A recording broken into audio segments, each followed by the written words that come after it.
プラズマプロダクションプレゼンツプラズマバースポッドキャスト。 Hey everyone, welcome to a new episode of the PlasmaVerse Podcast. Here's Filippo, and with me we got Jason Bowdach. How's it going, man? Hey, how's it going? Thank you so much for having me. I'm really happy to have you here. We never talk in person. We talk a bit via Instagram, via social network. That's the first time we are having a conversation. I'm really glad to have you here. You are the fifth on this podcast, and I'm really glad that you are actually the third colorist being there. I got too many questions to ask, and you actually started as a colorist, or you had a filmmaking career? How you started? You know what? Like a lot of people in filmmaking, we all sort of wander our way around until we find where we're supposed to be settled. I started my career, like a lot of people, knowing that I wanted to be a filmmaker and wasn't exactly sure where I was going to settle. I was one of those kids in high school who was the guy with the camera making films. I thought I was going to go into VFX. Mm-hmm. So I was making VFX short films. I followed on the whole After Effects and Andrew Kramer tutorial. Oh, yeah, the video copilot loop. Yeah, so I was a huge part of the video copilot sort of family for many years. Oh my God. In fact, I think one of my first VFX is, of course, like a Star Wars lightsaber video. You have to do that. And so as I started to get into the professional market and I was trying to figure out what I wanted to do, unfortunately, the VFX market at the time I got into the professional market around 2009 was crumbling quite a bit. Mm. And so I took a look around and decided that as much as I loved doing this, I wasn't exactly sure if it was the most intelligent move for me. Mm-hmm. And so I sat down and I decided, what do I really like doing about visual effects? And I basically just sort of sat down. I did a whole pros and cons. My wife will laugh at me, but I essentially tried to figure out what emotionally I really enjoyed about the craft, because that's, to me, I'm a very emotional guy. I have a minor in psychology, and I enjoy a lot. What anybody who's gone to coffee with me knows that I really love what I do. It's important for me to love what I do. And so I wanted to shift to something similar that gave me those feelings. And so during the whole filmmaking process, I noticed myself enjoying color correction in that aspect, like a lot of people. Mm-hmm. And I noticed it had a lot of similarities to VFX. We're doing before and afters. We are doing dramatic changes for emotional effect. We are doing invisible things that the audience is not really supposed to notice. And all of a sudden, I started to feel similar internal feelings in my chest and in my stomach when I started to, what would it feel like if this was what I did? What would it feel like if somebody asked me, well, this is what you're going to do. What do I do? I'm a colorist. This is what and I started to sit with that and decide, well, if that's what I'm going to do, then I need to get the skills in that, and I need to go find the skills in that. And so once I'd sort of decided that, you know what, I think I really like being a colorist. I love filmmaking, and you know what, I think this might be the thing where my niche, my specialty, as a lot of people say. I think I was ready to put down the Swiss Army knife and become a specialist. But I didn't know what to do at the time. Resolve, I think it was version 9 at the time, mm-hmm. was the color corrector at the time. It was not an editor. It was not the go-to application that it is today. But it was pretty clear to me that if I wanted to be a colorist, I needed to pick up Resolve. Yeah, I remember those times. I remember Resolve 10, the ones before maybe 2.5. That was great. I also remember, the video copilot era. You mentioned it, and Stargate opened in front of me, with the correction with curves, tint, and all the layers, all the Andrew's tutorial. And the fact that Andrew was really, really practical, in my opinion. I'm saying was because it's not doing so many tutorials nowadays, but whenever everything comes up with Andrew Kramer, I'm into it. I also contacted him for this podcast, but we will have Ryan Connolly, so that's another great name. I hear he might be being more active. And you know what? There's a couple things like coming back. It's been almost 10 years now since I've been in this business. And there's a couple things that have come. I mean, if I'm not mistaken, you're now a father. Yeah. I'm married. I will have a family soon. Right. And the thing that I really appreciated about starting, thank you. The things that I really appreciated about Andrew that I didn't quite understand when I was starting this out was his focus on family and prioritizing work-life balance and the long term. Because a lot of people don't know this about me, but I've burned out. I'm like a thin candle. I burn brightly, but I also burn hard. And you really need to design your career and your life around that so that you don't really flare out, essentially. And it's so easy to do that. Our industry is designed to burn through artists. And if you want to be around for a while, you need to, other than picking up a thick skin, I hate to say that, you need to surround yourself with a protection system. And so, I totally just got lost here. No, I can follow you. I can follow the old, mental situation. Well, I remember. So Andrew, the thing I liked about Andrew is he works really hard, but then he he worked on all the Star Wars movies, and then he took a couple years off and he disappeared. Yeah. And from what I hear now, he's a really family-oriented guy, and now he's starting to come back a little bit. Mm-hmm. So the thing that I took away from Andrew is the fact that you can be really focused on post-production and what you love, while also having family-oriented goals as well. And now I'm 36, like you need to have multi-goals and make sure that you're in this for the long haul. Yeah. You surely also, it's surely difficult, to let people understand what it's like to have a family, a child.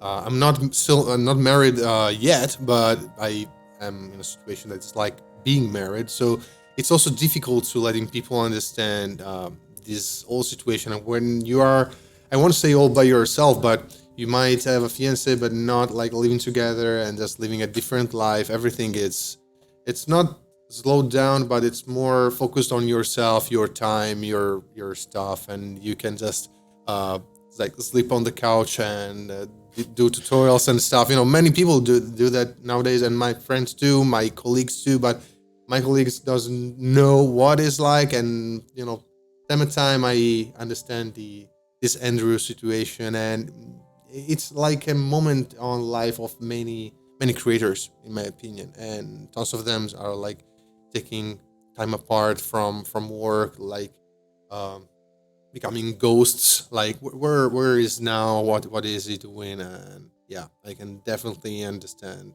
that. And yeah, about that, I didn't know that it is quite coming back or something like, but I still remember the days where it was like doing all those videos with Sam Loya and all the crew, and it was like opening YouTube or the Video Copilot website, and every week or every 2 or 3 weeks there was a new tutorial, new things, and it was super creative, super active, and it surely set up a base for our lives. So let's say hi to Andrew if he might be listening, or if he will ever be here. And about this whole situation right now and the evolution of our job, I haven't talked about this yet with anyone coming to the podcast. What do you think it will be like from now to 5 years in the future, talking about artificial intelligence? And if you want to talk about also, I don't know what's your experience with like Look Designer, The Answer, all those film print emulation, OFXs or plugin. I'm a really big user of Look Designer. I love it, but I don't know if you are a bit into it. Just talk a bit about it. What are your thoughts? Well,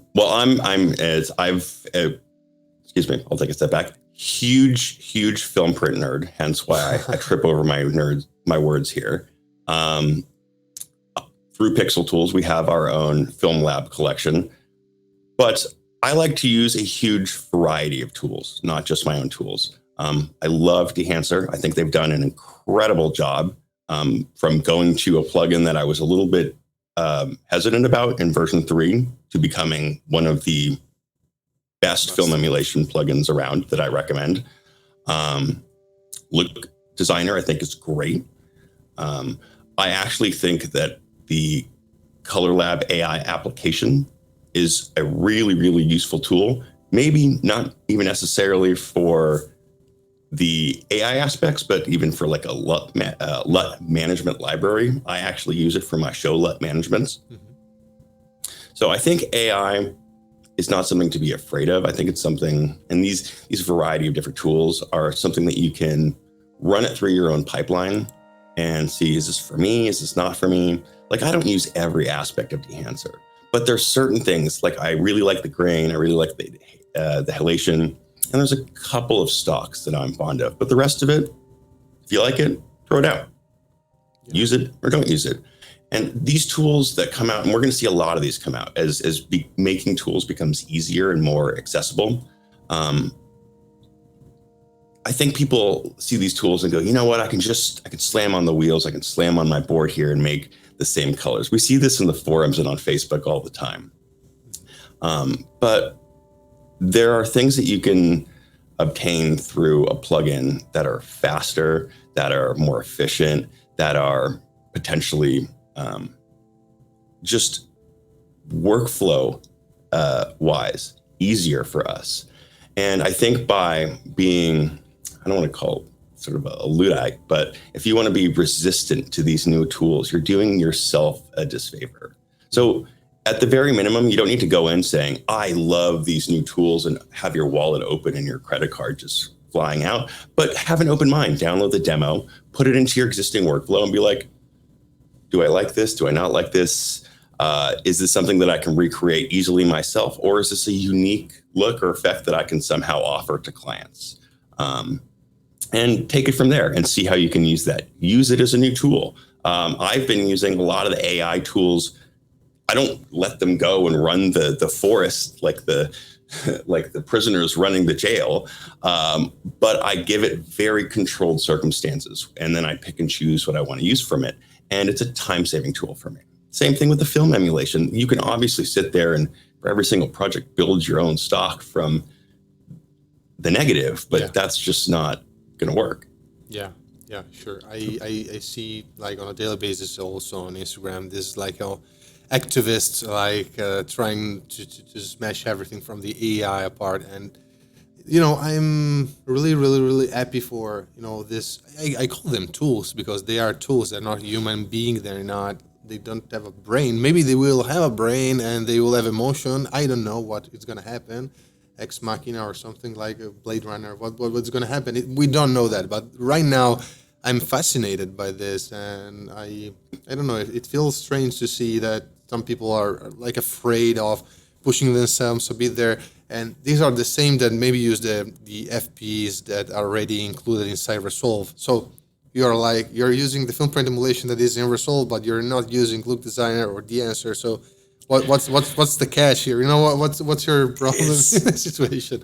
I mean, you can understand it. It's just like when you have a paycheck that's coming in and it works, and you're afraid of change. But and then you see all these people making, and I'm sure you felt it. I feel it too. I'll open up Instagram in the morning and go, wow, I've never heard of any of these people, and they're making gorgeous images. And the first instinct as a professional artist is to go, I'm a little afraid. I'm a little terrified of this. This is threatening to me. I am afraid of these guys. And I mean, I certainly, the first thing is obviously to admit it. I feel that too. And that's okay. And then you go, that's great art. That did a great job. And you can look into that and go, well, and sometimes for me, at least, what tools did you use for that? Because for me, I know it's not the tool that made it. He used it with a tool. And so for me, I'm very curious about that because I want to know, you did an amazing job. Let me find out more about the technical detail about that, because it's a combination of those things. You can say that Michelangelo is the artist, but that doesn't mean that people are not interested in how he created it too, and what brushes he used and what paints he used. And that to me is the whole picture. Yeah. And so by just saying, I don't care what tools he used, I don't want anything. It's like saying, you know what? I don't care anything about that. Yeah, sure. And also I'm seeing on your website, you also have the seed on a real film. What was the situation, the old workflow around that? Because we might have some listeners that are not super familiar maybe with grading for VFX or for 3D projects, like maybe the seed that all you guys listening will find on Jason Bowdach website. It's on our work section. What was the kind of workflow behind it? What's the main difference between like working on something like this or a feature, a commercial, or something like? Well, the seed was a super fun project brought to me by a feature film editor, Vashi Nedemansky. And the unique thing about this was he really wanted to dive into the Unreal Engine.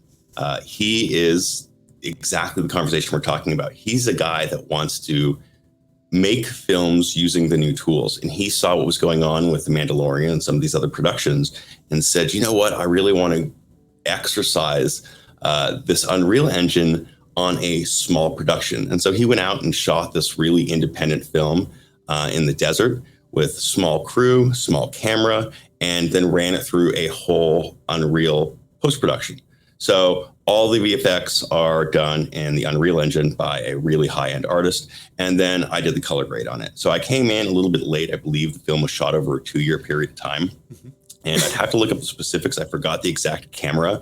It was like a Sony RX4, if I'm not mistaken, but it was not like your Arri Alexa or Red. It was a pretty like H.265 capture. So it was a pretty not traditional capture. But usually the difference with these type of films and something that might be independent is that you're having to meld these wide formats. So obviously we have our live capture, and that's coming in as our raw and our log. And then you have your traditional camera matching with those. You might have different formats, and then you have your different times of day, obviously. And then you have your CG shots. That may be the live action combined with CG, which is not too difficult. You're just sending your plates off to your VFX vendor, and they're coming back, and you're just making sure that sits nicely.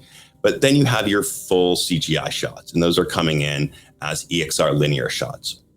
So a little bit different in that you need to sort of fold that into your pipeline a little bit more. And depending on the project that you're working, if you're working color managed or not color managed, you just need to make sure that those are properly converted into your workflow. And this one, we were actually working on Cineon for the look. So I actually just had to convert it into Cineon and then feed it into our FPE pipeline for our look. Great. So it's not too different. I'd say the most difficult part is, especially coming from a completely artificial CGI program like Unreal, was the match. And there are a couple shots that I look at and go, I wish I had some more time on that, to be honest. I will have asked exactly about that, because the main, I haven't ever graded something with Unreal footage so far, and first thing that came up to my mind was the difference between having a scene shot on camera and the other one on Unreal, even if you properly converted and transcoded the color spaces and and everything floating around. But you nailed the field in the end. How was the situation with the director? He was happy with the result. You had some misalignment during the grading, or everything flowed really well? I'll be the first to admit it was a little bit of a tough grade, mainly because Vashi is such a perfectionist. But that's what I like those clients. They challenge me. Again, and I don't mind bringing this up. This is stuff that, like, when you first get these comments back and you're like, why wasn't it perfect? Like, these are internal things that you're like, and then you go and you're like, of course, like it's a first or second pass. Like, it's just notes. It's fine. But because the footage was sort of all over the place and shot at different times, and this was available light, and like a couple of the shots were literally like, here's an iPhone. We're gonna on the reverse. We're gonna hold an iPhone here. There was a couple of things that we were just getting bounced back and forth. But for the most part, we got it pretty much balanced out and looking pretty good. We had quite a few revisions on VFX shots for such a small film. And I think the most challenging thing was we had some major color shifts in this. One of the director's requests, it's a narrative thing, but even though we're in a desert, there's supposed to be no greenery for about 75% of the film. So anything that's green needed to be desaturated. And because this isn't raw or high quality log, desaturating without getting banding was a little bit difficult. Yeah. So I ended up bringing in Tetra, which was a really cool tool that's based off of Steve Yellen's design. That's we could talk about it a bit before for the ones that doesn't know it. I'd be happy to talk about it. So Tetra is it was originally designed for Knives Out, and it's basically a customized DCTL that allows you to. The way I used it on this film was instead of keying and using, for instance, the HSL curves, I was individually selecting the hues, saturations, luminances, and individually adjusting them without any keys. So that allowed me a much cleaner adjustment of the image. It also essentially allowed me to do large adjustments of the image that resulted in a cleaner look and let me step one step back. If you desaturate a plant, a lot of the times it'll look gray. And I didn't want it to look gray. I wanted it to look dead. And so I found the look that I got by desaturating with Tetra was a lot cleaner and deader looking than grayer than when I got with the base saturation controls in Resolve.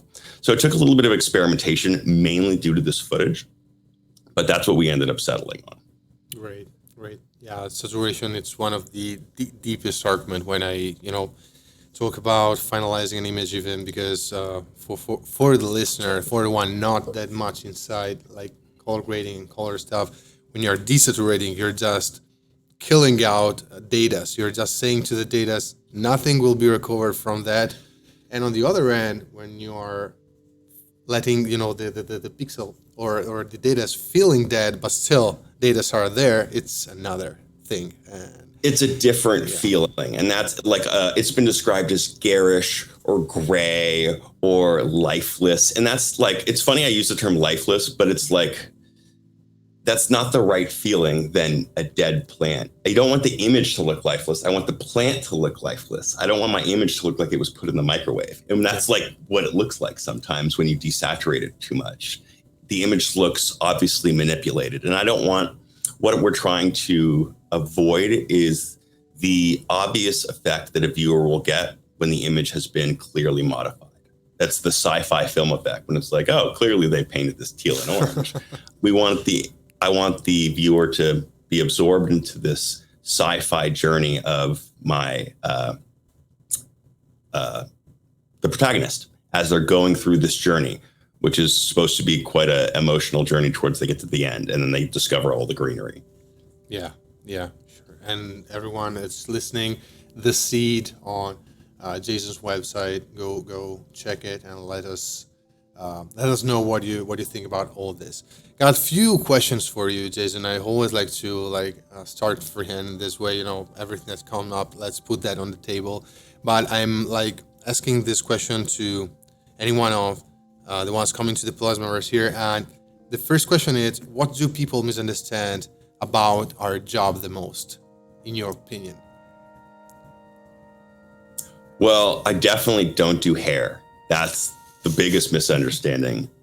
I probably get a weekly job request for Vidal Sassoon, and that's the biggest misunderstanding is I'm terrible with hair. But I do a decent job. I think the biggest misunderstanding is that colorists are here to sort of take over and do what we want with the image. I think there is a misunderstanding about how much of a collaboration it is. Colorists are ultimately here to be an assistant to the director of photography and the director. We're here to help you adjust the image in post-production or do what you need to do that you can do on set. That might be flagging. That might be doing something that maybe you couldn't, darken something, brighten something, take off an edge to something, especially with HDR, there's going to be a significant amount of focus on specular highlights. So the focus of a colorist is going to be a lot more on smaller details. Where are we going to focus on texture, on stuff like that?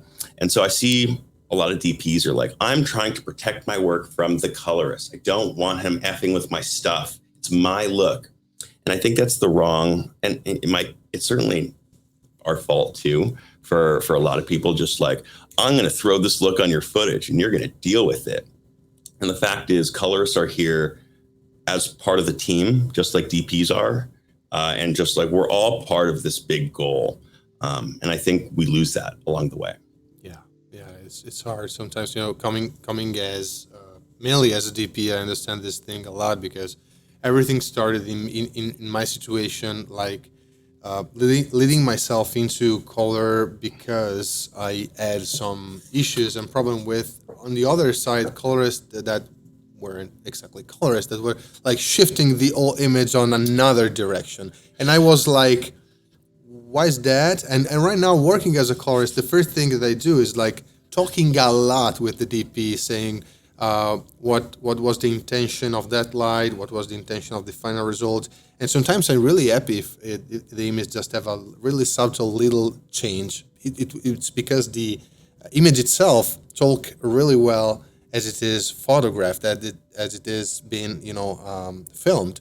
And so the thing of working with a DP and having a DP that understand the colorist, it surely is one of the most important thing. I always mention the fact that it happened to me, of having asked to like grade a scene shot at noon on like a countryside scenario, everything gold with greenish tints, and was like, let's have the dark night mood.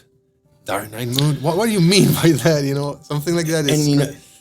Yeah. And I work in promo. And so there's a lot of like, sometimes I'm matching two different shots from two different scenes for perspective, but it depends on what you're doing. When I'm working on a feature, I would never do that because I've had a friend mention that he did that same type of thing. And the DP said, thank you for reimagining my shot. And he turns around thinking it's a compliment, and he sees the look on his face and goes, oh, sorry. I'll redo that. And that's what I mean. It's all context and collaboration. And so in a different situation, that might have been a great thing. But in that situation, that DP specifically lit that for that situation. And by ignoring those things, you're clearly insulting him. Yeah. Time by time it's hard, but I can tell that maybe it's also a human thing.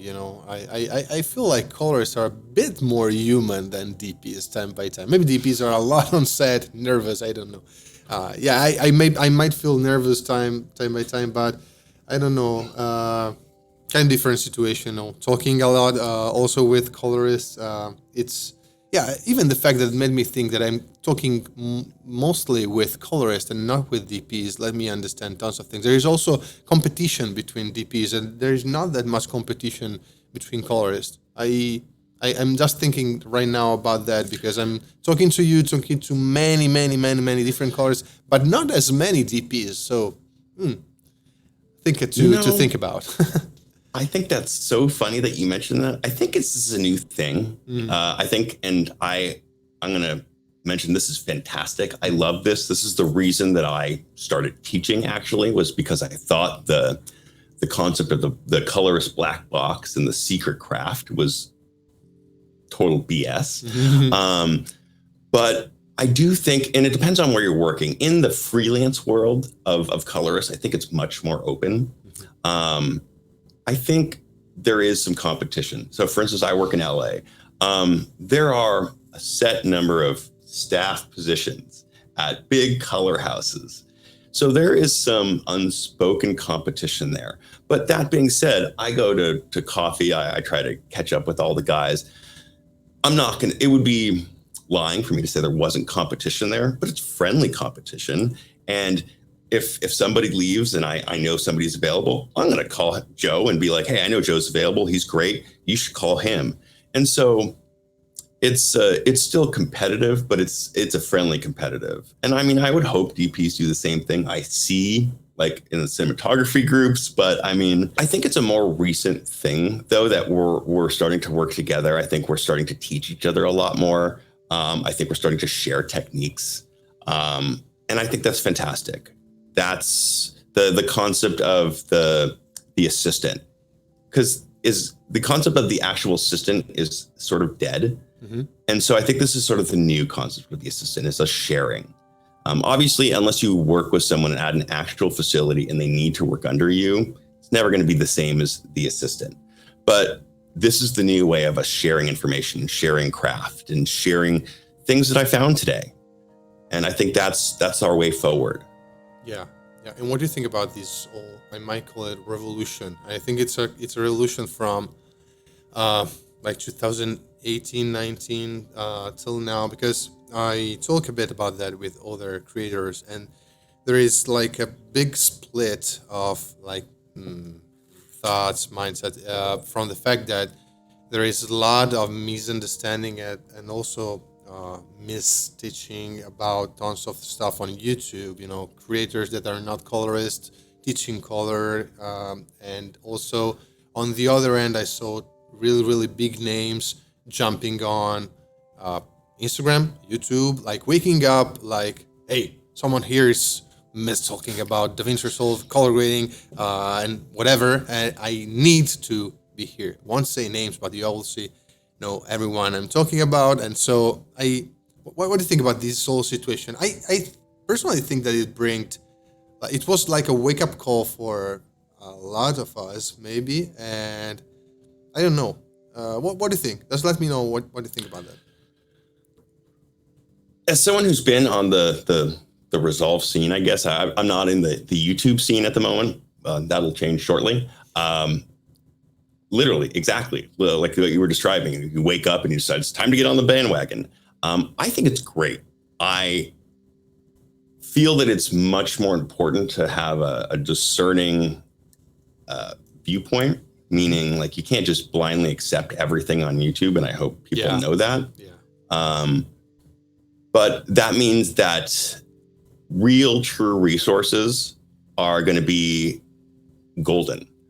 Places like Mixing Light, places like Low Post, places like TAC Resolve, places like Pixel Tools, places like Demystify Color. These are going to be golden resources when people go, because the fact is a freelancer only has so many hours in the day. They have the same amount of hours as the millionaires out there. And once they decide, you know what, I can't do this anymore.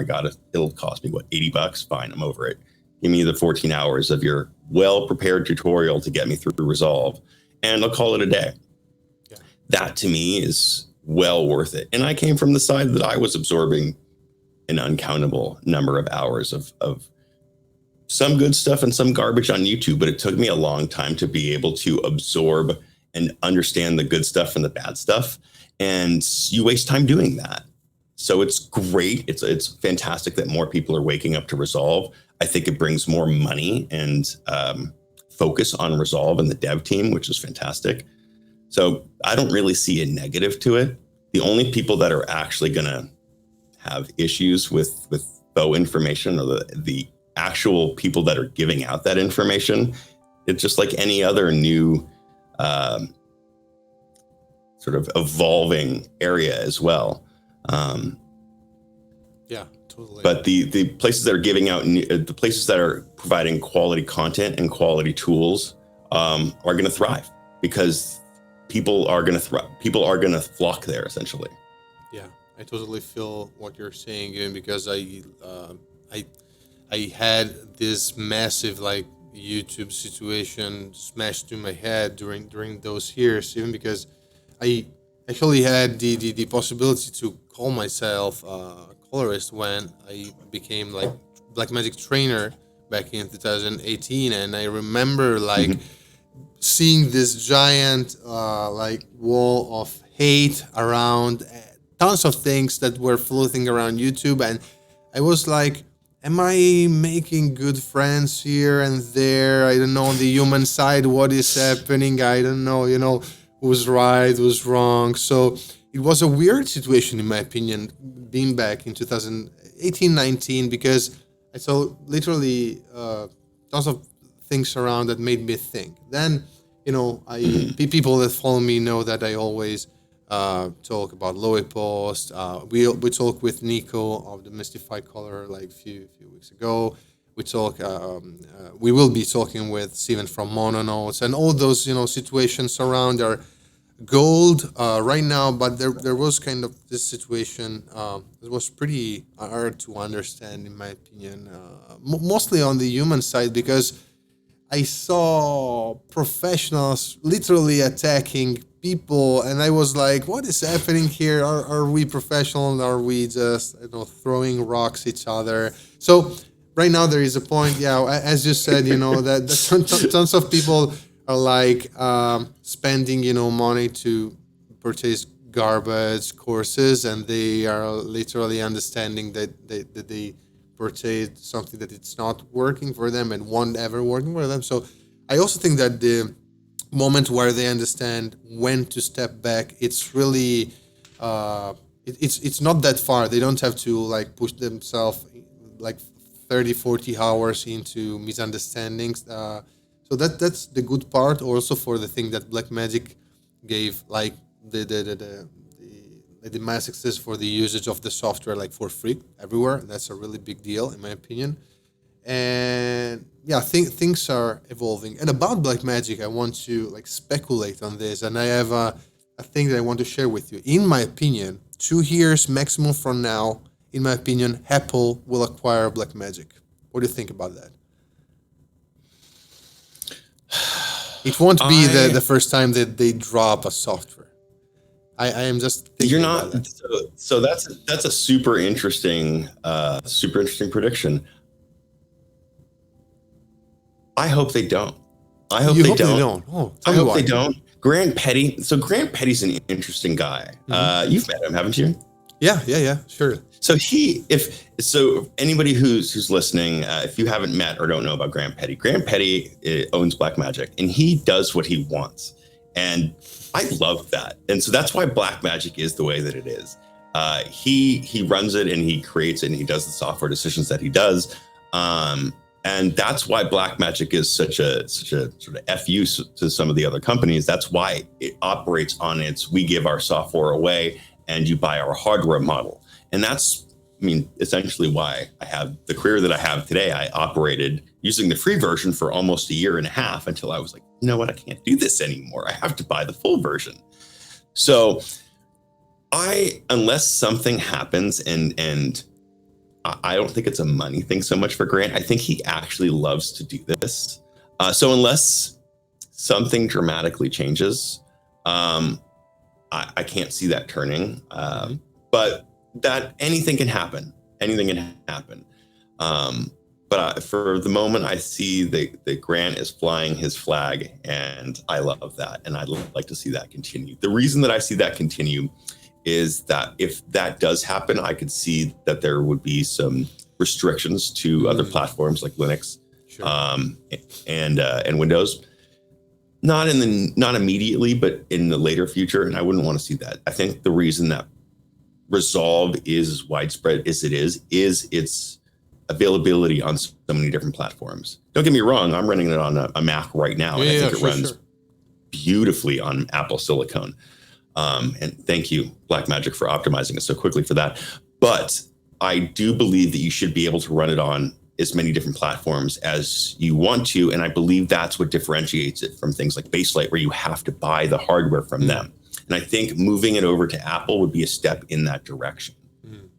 Sure. I'm seeing that, because from the design they had on everything, cameras, software, I see that Apple logo like in there. I remember this week watching at the panel and things. I was like, I see so much Apple-ness in here. So, and I don't know what's gonna happen. So and here's a catch-22 to your situation. So they have had Apple product before. They sold their eGPU there, and they don't sell that anymore. Yeah, obviously they don't sell that to anybody anymore. But so we'll see. This goes back to we don't sell software, we sell hardware. It doesn't really make sense for Apple to acquire them to sell the hardware when it's the software. So that's with their model being the way that it is. If it was we sell software and hardware, maybe they would acquire the software division and leave the hardware as it is. But their hardware is reliant on their software. Yeah, sure. So that's my only, I hope they leave it as it is, because that's to me, and as a developer for Resolve, and that's part of the reason that I started Pixel Tools, was the reason that I saw that there wasn't enough people developing specifically for Resolve. I hope they do leave it an open platform. Yeah, sure. Let's see. I'm just, asking this because on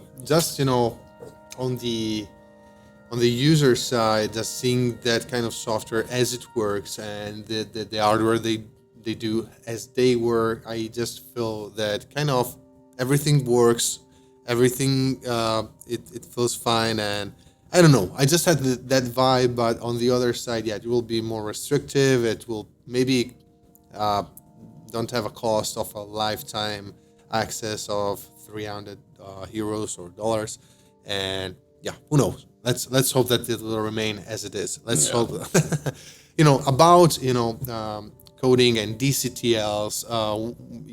Where when you start like floating inside the DCTL world, it's a thing that DCTLs. Are you a lot inside it, or it's a thing that you just don't you don't think about the uses of DCTLs in your workflows a lot? I'm asking this because tons of our listeners won't even know what the DCTL is, and about the DaVinci color system, coding system. Sorry, and I also asked about this to Nico because I know that tons of colorists doesn't use DCTL. So, a few words about this and about also your work with them. Totally. So I'm a huge nerd, so I definitely use DCTLs. Back in high school, I started programming. So that when we gained a DaVinci Resolve control language, which is what DCTL stands for, DaVinci Resolve it's a C coding plus style language. Coding language. I'd have to look it up, honestly. Don't quote me on it. But essentially, long story short, it is a C plus style language or C style language that allows us to create our own sort of plugins for DaVinci Resolve. So I am huge into it. I actually just released a brand new product on Pixel Tools called the Exposure Collection. And we just released a new tool called the Exposure Tool because I got really frustrated with working with exposure and the offset tool. So basically I created do you know Cower Hendrickson? Oh, yeah. Or Cower Age? Yeah. So I collaborated with him to create this really cool tool. And I think DCTLs are great. They essentially, and you don't actually need to know how to program to use them. I happen to just have a major frustration and said, I'm going to go create my own tool. You can get them on Lift Gamma Gain. You can purchase them. Their Mononodes has them. Demystify Color has them. Pixel Tools has them. But they're essentially very specific plugins for DaVinci Resolve that allow you to do a very specific purpose. So mine allows you to adjust exposure. Mononodes has some that allows you to do some really cool things with saturation. Demystify Color has some really cool ones for film emulation that allow you to bring in their lookup table so you don't just have to apply them through the look manager. You can combine them through the DCTL. So it's just another, like we were talking about earlier, another tool that you can use in your workflow. You don't have to use them. I really like them because you can use them on the panel as well, as opposed to OFX tools, which do not work on the panel. So I use a lot of DCTLs in my fixed node tree. So I think they're great. Yeah, they surely are. And also there are tons of free DCTLs online, so they are not even, tons of free DCTLs from different professionals. So 100%, you don't need to buy all of them.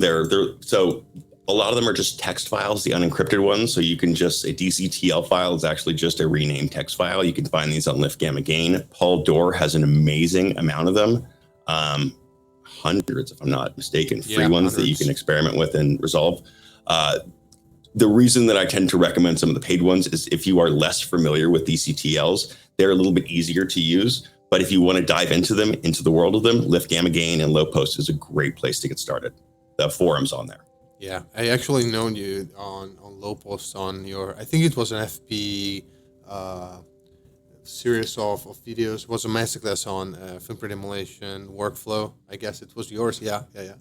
Back in 2020. I don't remember when, but yeah, a few years ago. Oh my God. Yeah. A few years ago. It's time flies, man. Yeah, time flies. Time flies for sure. And about, DCTLs apart, about latest, updates, software-wise, what do you think is one of, like, let's call it game-changing or, like, most interesting piece of software or tool for you that, like, came up during these latest years?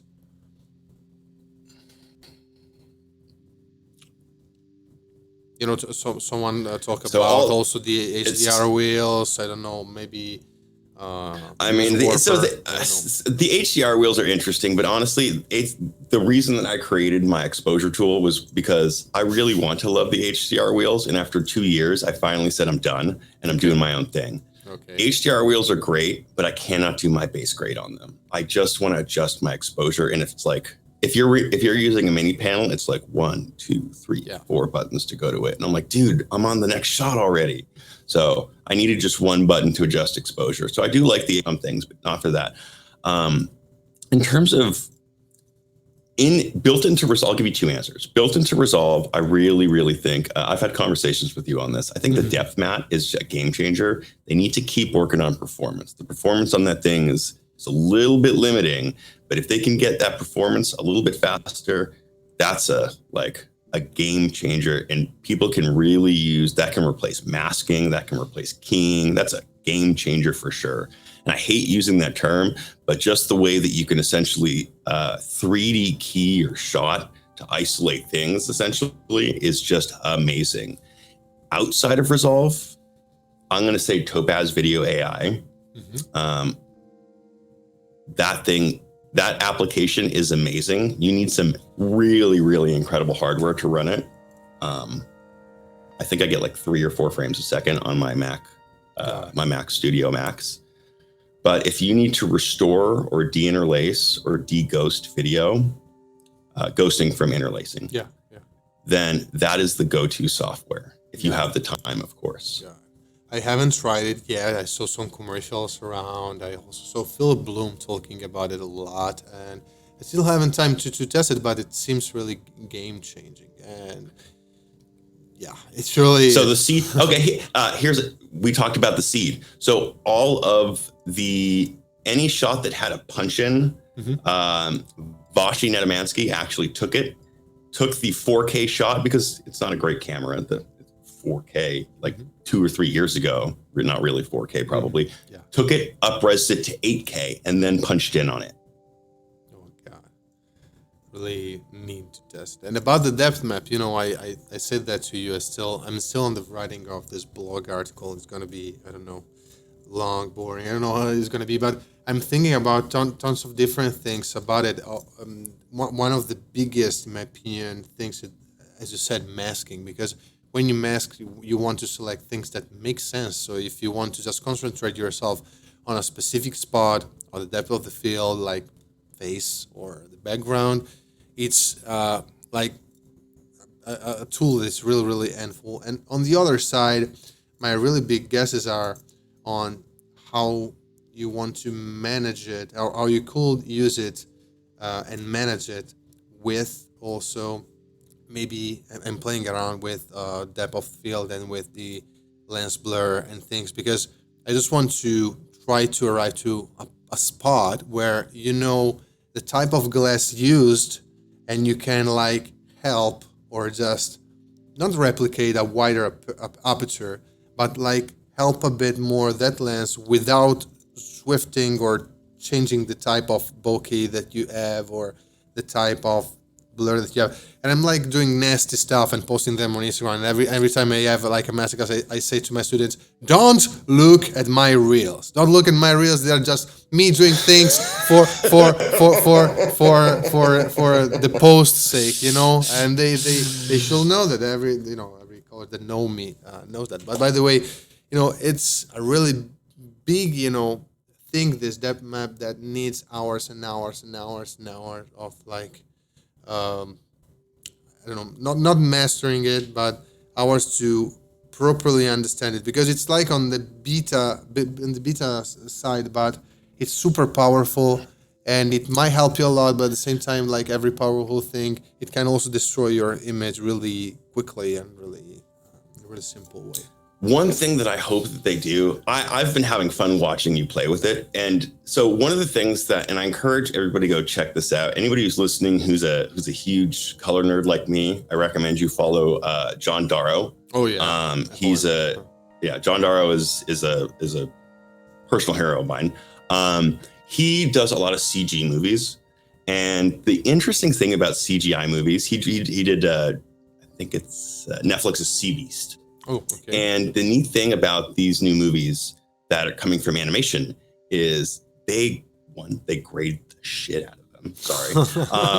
And two, they have built-in depth maps. So what he's able to do in the grade is he's able to say, okay, here's my scene in a box. And I want to go halfway into the scene.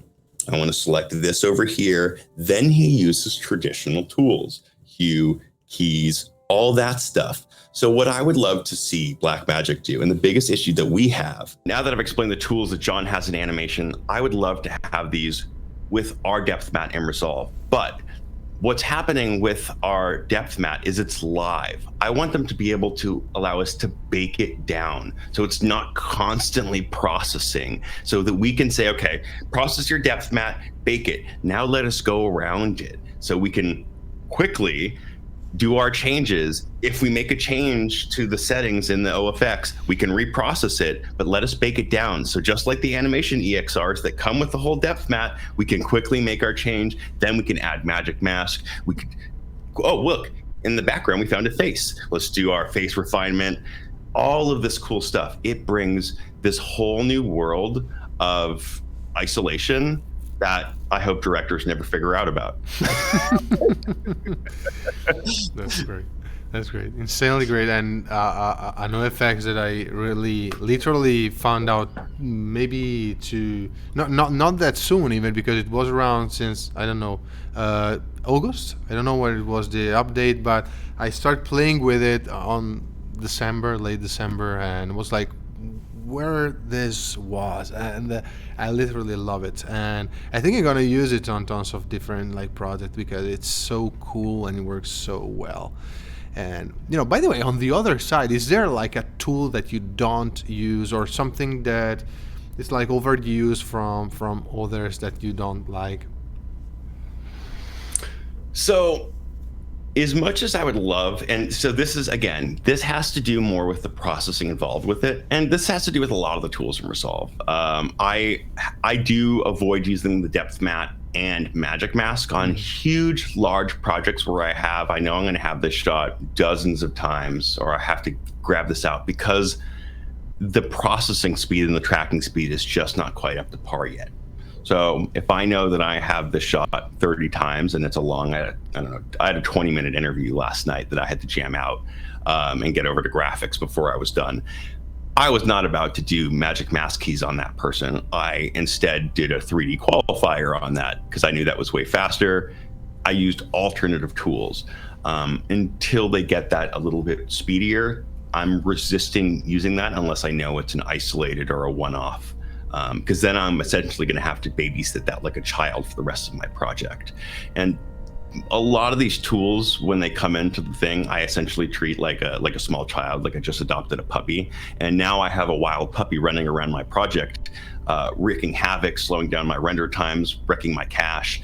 And then in a year or two, all of a sudden these effects work great and they're living in the house perfectly with my projects, and I don't have any problems anymore. And so whenever I bring in a new pet, I'm very careful on where I allow them in my projects. Yeah, super useful things to say, and I agree with you. And I got two more questions before we wrap up the episode. And one of this will be, what occupation you would like to try if you want to be a colorist? I'd probably be making video games. Me too, man. Me too, for sure. I'd probably be making video games, man. I think it's fascinating. I love that. Me too. Are you a nerd also on the video game side? I am. I grew up really playing video games, and when I started to get into post-production, I noticed myself really stop playing video games. And actually, as I started to get back into professional work-life balance, I started to schedule my video game time back in there forcefully so that I could actually have some free time. And that's something that I recommend for anybody. Being a professional is whatever your hobby is, whether it's video games or running, or I also do one-wheel skateboards. Schedule that time in, and don't allow your color or your post-production or editing or whatever it is that you're trying to learn and be your career. Don't allow that to take over your life. Yeah, sure. And about video games, because I'm much of a nerd, what's like your favorite video game or favorite console? Oh, dude. Oh no, man! I probably have to say like PS1 is a classic, dude. Sure. I'm a huge JRPG nerd, so the whole original like Final Fantasy 7 through 9, man. That's a hard one to beat. But our recent consoles are really good, man. I've been playing Switch and Steam Deck pretty constantly when I'm not stuck in the suite. Yeah, love it. And for our audience, what are you, like 3 movies or 3 books that you would like to recommend? I'll give you about color, just in general. In general. Well, I highly recommend the Color Correction Handbook by Alexis Van Herkman, if you can find it. It's also available on digital if you need to. That's like the go-to. Where's my bookshelf? Right over there. Yeah, I have this whole thing over there. Tone. It's a go-to. I still go through it every once in a while. Movies, Event Horizon. It's an absolute classic. I actually just got the 4K Blu-ray. Just happened to be released. Pick it up if you haven't already. And let me think about a movie that I haven't seen. Oh, if you haven't seen The Menu yet, seriously, go see it. Yeah. That movie is just fantastic. Has nothing to do with color, but like if you haven't seen a movie that you're just not expecting, don't look up anything. Just go see The Menu. Great. And where can listener can find you online? We mentioned jasonbowdach.com. You have other website that you want our listeners to go to right now? So yeah, you can find me at my main site, jasonbowdach.com. You can also find me and my work at my other company, pixeltoolspost.com. And you'll find all my socials at my website and at Pixel Tools. Thanks a lot for being here, Jason, and hope to have you again on another chat. And I don't know, maybe this time live. We don't know what will happen, but again, thanks a lot, and I'm really happy to have this chat with you. Thank you so much. I really had a ton of fun being on. Appreciate it.